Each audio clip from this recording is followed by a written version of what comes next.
The Guru Bharat sir पर पुनः आपका हार्दिक अभिनंदन। और मंडे मोटिवेशन के तहत आपको एक कहानी सुनानी थी।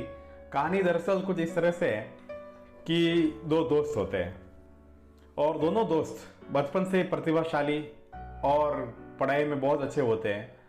साथ साथ पढ़ते हैं, साथ साथ बड़े होते हैं और ऑफिसर बनते हैं। दोनों दोनों ऑफिसर बनते हैं, जिंदगी में अपनी घुल जाते हैं, रम जाते हैं। फिर काफ़ी वर्षों बाद उनकी पुनः मुलाकात होती है। तब वो दोनों अफसर एक दूसरे के हालचाल पूछते हैं और स्पेशली प्रोफेशनल लाइफ के या अपने जो ऑफिस वाली लाइफ है उसके हालचाल पूछते हैं। दूसरा वाला दोस्त पहले वाले से कहता है कि भाई बता क्या हालचाल चल रही है तेरी, मतलब ऑफिस कैसा चल रहा है। तो पहले वाला वो बोलता है कि बस अपन तो बिल्कुल ऑफिसर की बात ही जीते हैं। घर से निकलते हैं तो अपने को सैल्यूट मारता है पुलिस वाला। ऑफिस में जाने के बाद सबसे पहले चौकीदार अपने को सैल्यूट मारता है, फिर लिफ्ट मैन मारता है, फिर सभी कर्मचारी एक एक आते हैं ऑफिस में, सब सीधे सड़क होकर अपने को सैल्यूट मारते हैं। अपन बिल्कुल किसी को कोई भाव नहीं देते हैं और अपना काम बिल्कुल बहुत अच्छे से चल रहा है और ठरकाई के साथ। और बिल्कुल उन लोगों को लगता है कि मैं भी ऑफिसर हूँ और वो मेरे अधीन काम का करने वाले लोग हैं। बोले बड़ा अच्छा कार्यशैली है भाई तुम्हारी। तो पहले वाले ने दूसरे वाले से पूछा कि भाई तुम क्या करते हो, या तुम्हारी कार्यशैली क्या है, तुम्हारा ऑफिस का काम कैसा चलता है, या तुम्हारी क्या स्टाइल रहती है, मतलब काम करने की कार्यशैली। तो दूसरे वाले ने बड़ा अच्छा सा जवाब दिया, या दूसरे वाले ने अपनी कहानी जब बतानी शुरू की तब पहले वाले को लगा कि शायद जिंदगी तो वो जी रहा है, मैं तो सिर्फ घमंड और अहंकार में अपना जीवन यूं ही व्यर्थ कर रहा हूँ। दूसरे वाले ने कहा घर से निकलता हूँ तो अक्सर मैं अपनी बाइक पे ही निकल जाता हूँ, मतलब मुझे हर बार गाड़ी की ज़रूरत नहीं होती है। फिर मैं अपने चौकीदार से मिलता हूँ गेट कीपर से, फिर मैं लिफ्ट मैन से मिलता हूँ, उसके हाल चाल पूछता हूँ, उससे हाथ मिलाता हूँ। मैं दोनों लोगों से या सब लोगों से मैं हाथ मिलाता हूँ, हैंडशेक करता हूँ और उनकी तबीयत के साथ साथ उनके परिवार वालों की खैरियत भी पूछता हूँ।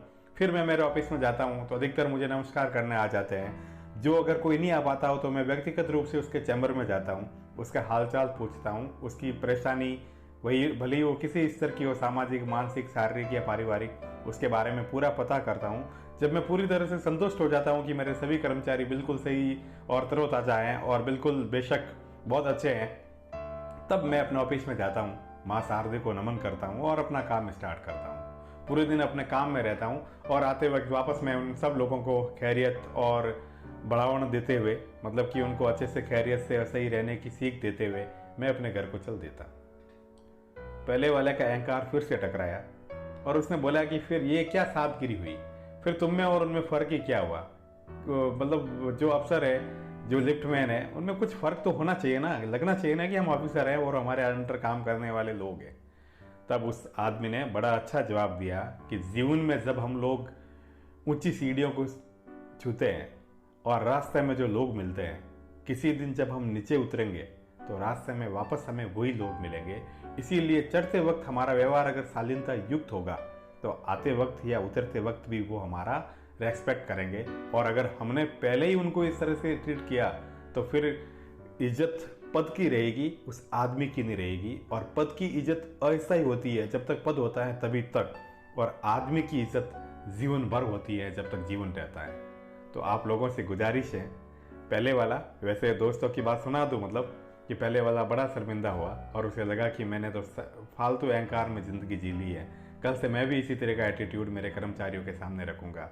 दूसरे वाले को लगा कि उसने किसी ढंग से अपनी बात किसी आदमी तक पहुंचाई है और जिससे किसी और जीवन शैली में परिवर्तन होता है। तो जो बड़े पद को धारण कर रहे हैं या जीवन में, भले आप बड़ा पद, मतलब सरकारी कोई अनिवार्य नहीं है, भले आप सेठ हो, भले किसी कंपनी के मैनेजर हो, भले आप सरकारी सेवा में बड़े पद को धारण कर रहे हो, तो ध्यान रखना आपको बड़ा बनाने वाले वो छोटे लोग ही है जो आपको बड़ा बनाते हैं। जिस दिन वो नहीं रहेंगे ना, या जिस दिन उनकी नज़र में आपकी इज्जत नहीं रहेगी ना, तो आप बड़े होकर भी छोटे लगने लगोगे। तो एक बार उनको सलीके से बात कीजिए ताकि उन्हें लगे कि उनके साहब उनके हैं, उनके मैनेजर उनके हैं, उनका सेठ उनका ही हितैषी है या उनका ही भला चाहने वाला है। और आप निचले तबके के, वैसे मैं ये नहीं कहूँगा, लेकिन फिर भी अगर आपको लगता है कि आप लिफ्ट मैन और चौकीदार और ये इस तरह के अंडर काम करने वाले लोग रह गए हैं, तो ध्यान रखना आप ही लोग हो जो बड़े लोगों को अफसर बनाते हो। आपके बिना वो कुछ नहीं है। जिस तरह से पेड़ के पत्तों के बिना पेड़ कुछ नहीं है, वो एक जस्ट डंठल है, वैसे कि वैसे आपके बिना भी वो सांप कुछ नहीं है, क्योंकि आप उसको सांप कहने वाले हो, इसीलिए वो सांप है। तो पुनः मेरी सीख तो क्या दूं, मैं आपसे छोटा भी होऊंगा बहुत सारे लोगों से जो मुझे सुन रहे होंगे, लेकिन इस तरह से व्यवहार रखिए कि जिस दिन आपका रिटायरमेंट हो, लोग आपको विदाई देने आए ना, तब इस तरह से माला पहनाकर वापस सुबकना पड़े तो फिर नौकरी क्या की, फिर दिलों में जगह क्या बनाई कि वो रो पड़े कि हमने इस तरह के अफसर को आज विदाई दी है जो फिर हमें ऐसा कभी ना मिलेगा। लोगों के दिलों में जगह बनाइए, ऑफिस तो आते जाते रहते हैं। बहुत बहुत शुक्रिया मुझे सुनने के लिए। आपका जीवन मंगलमय हो, आनंदमय हो, और इस कोरोना के काल में आप और मैं प्रयास करते हैं कि कुछ सकारात्मक ऊर्जा हमारे बीच में फैले ताकि हम लोग एक अच्छे वातावरण को क्रिएट कर सके। और वैसे आपको तो कोरोना को भी शुक्रिया कहना चाहिए, क्योंकि ये कोरोना ही है जिसने अपनों की, मतलब अपनों के बीच में छिपे हुए पराये लोगों की और परायों के बीच में छिपे हुए अपने लोगों की पहचान कराई है।